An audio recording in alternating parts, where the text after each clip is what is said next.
तो hello and नमस्कार दोस्तों, कैसे हैं आप सब। आज के इस वीडियो में हम लोग पढ़ने वाले हैं कि जो न्यू कोविड 19 का जो वेरिएंट बढ़ रहा है ना, जिसका नाम है JN1, जो कि इस समय पर सिंगापुर, हांगकांग और थाईलैंड और चाइना में भी बहुत ज़्यादा तबाही मचा रहा है और बहुत सारे केसेस यहाँ पर देखने को मिल रहे हैं और कई सारी जगहों पे तो लॉकडाउन तक लगाने की बात चल रही है। तो आखिरकार ये कितना ज़्यादा खतरनाक है, कहाँ से आया है ये वायरस और किस तरीके से ये भारत को भी इफेक्ट कर सकता है, भारत को कितनी चिंता लेने की ज़रूरत है कि भारत में कितनी ज़्यादा इसके केसेस देखने को मिल रहे हैं। आज के इस वीडियो में हम लोग ये सब जानने वाले हैं।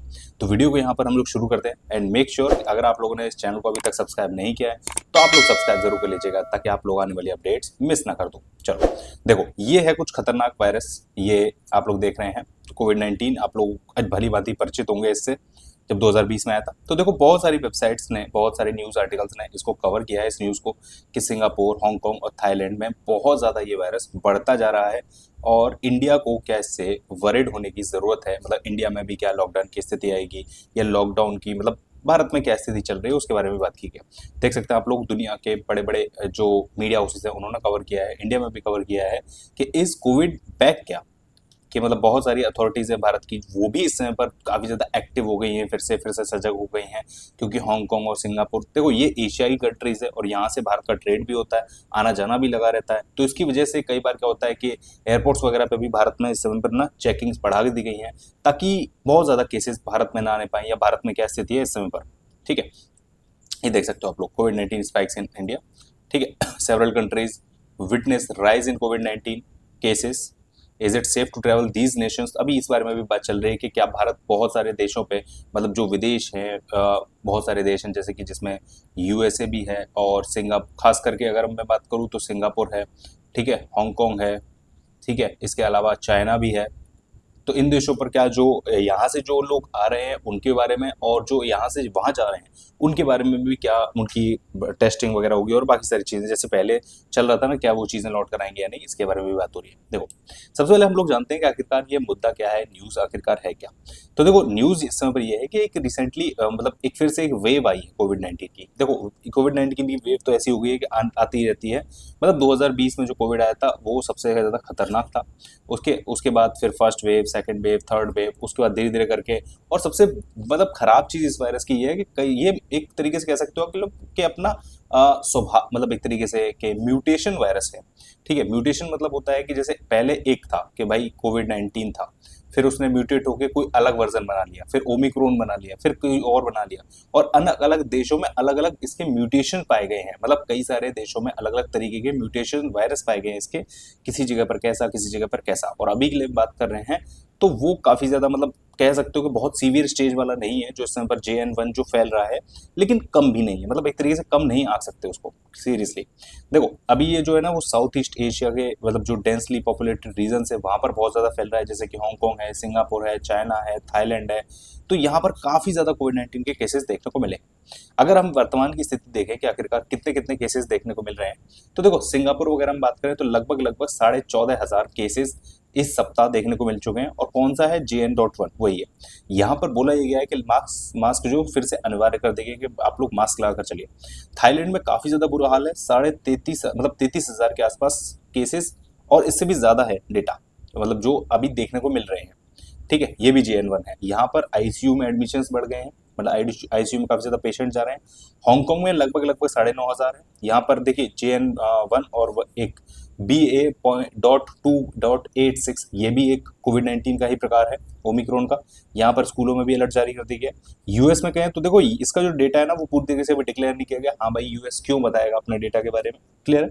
लेकिन यहाँ पर भी JN1 का ही है। ठीक है, अगर हम बात करें ग्रेट ब्रिटेन, UK में, तो यहाँ भी लगभग 6,000 से ज़्यादा। ऑस्ट्रेलिया, यहाँ पर भी लगभग 8,000 के आसपास का डेटा है। तो हर जगह पर JN1 JN1 JN1 इन्हीं के बारे में बात हो रही है, मतलब एक वेरिएंट है। अब JN1 के बारे में जान लेते हैं कि आखिरकार JN1 है क्या, JN.1। देखो, ये एक सब वेरिएंट है, मैंने आपको बताया। ओमिक्रॉन जो है ना वो एक मेन वायरस है।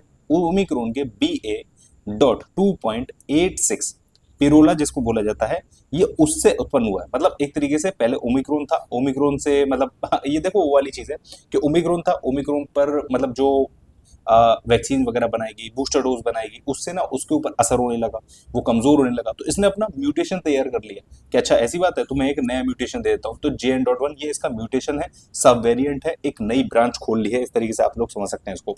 तो ये बहुत तेजी से म्यूटेट होकर विकसित हुआ है।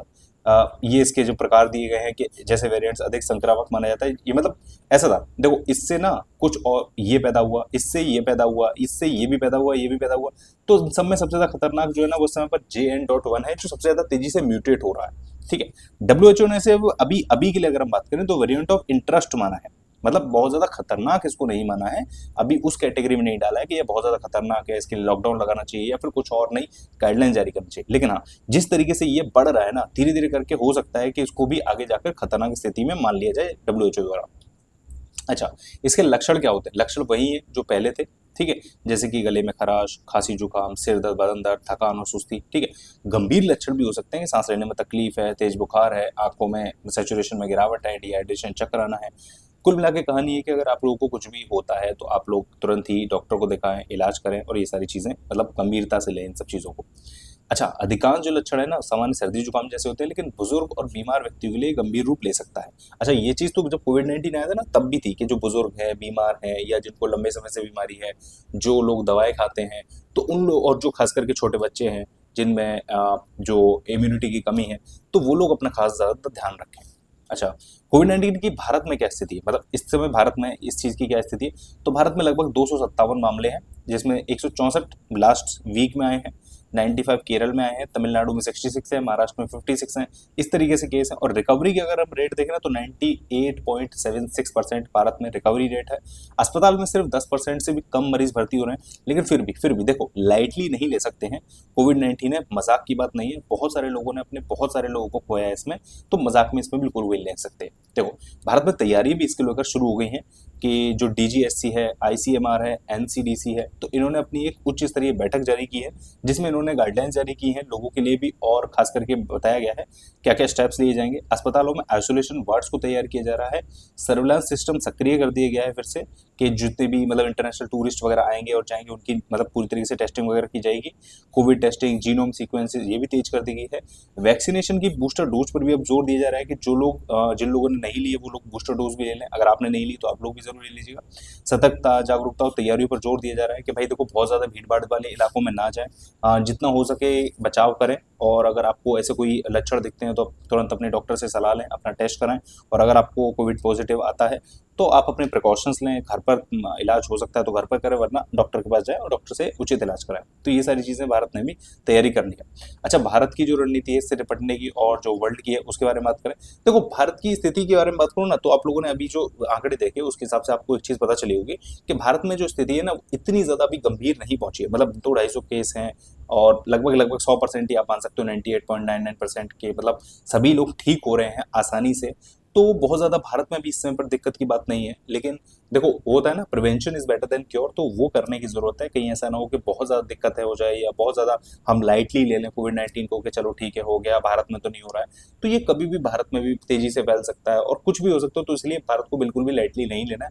और इसके लिए मतलब जो हमारी जो स्वास्थ्य एजेंसीज हैं उन्होंने मतलब पूरी तरीके से सजगता कर ली है और उन्होंने गाइडलाइंस भी जारी की है और वो अपने स्तर पर काम करना भी उन्होंने शुरू कर दिया। अच्छा, सुझाव के बारे में बात करें, भारत में क्या सुझाव दिए गए कि देखो मास्क के लिए कि सलाह दी गई कि भाई मास्क पहने, लेकिन सिंगापुर में बोल दिया कि अनिवार्य है। अमेरिका में बोला गया कि राज्यों पर निर्भर है कि वो अपने अपने राज्य में क्या करना चाहते हैं, जिस राज्य में ज्यादा है वो कर दें और नहीं है तो नहीं। वैक्सीनेशन के बारे में बूस्टर रिकॉल शुरू कर दिए, सिंगापुर में 5वीं डोज और USA में 6वीं डोज चालू हो गई।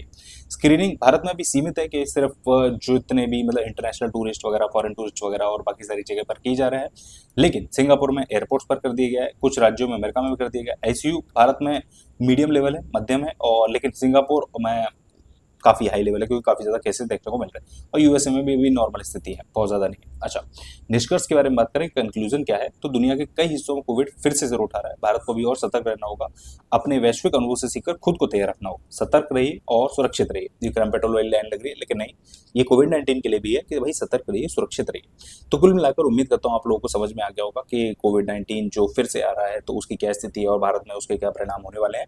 तो उम्मीद करता हूँ आप लोगों को ये वीडियो पसंद आई होगा, अगर पसंद आए तो वीडियो को लाइक एंड शेयर जरूर करिएगा, और अगर आप लोग चैनल पर नए हैं तो सब्सक्राइब जरूर करके जाना। Thank you so much for watching, मिलते हैं नेक्स्ट वीडियो में।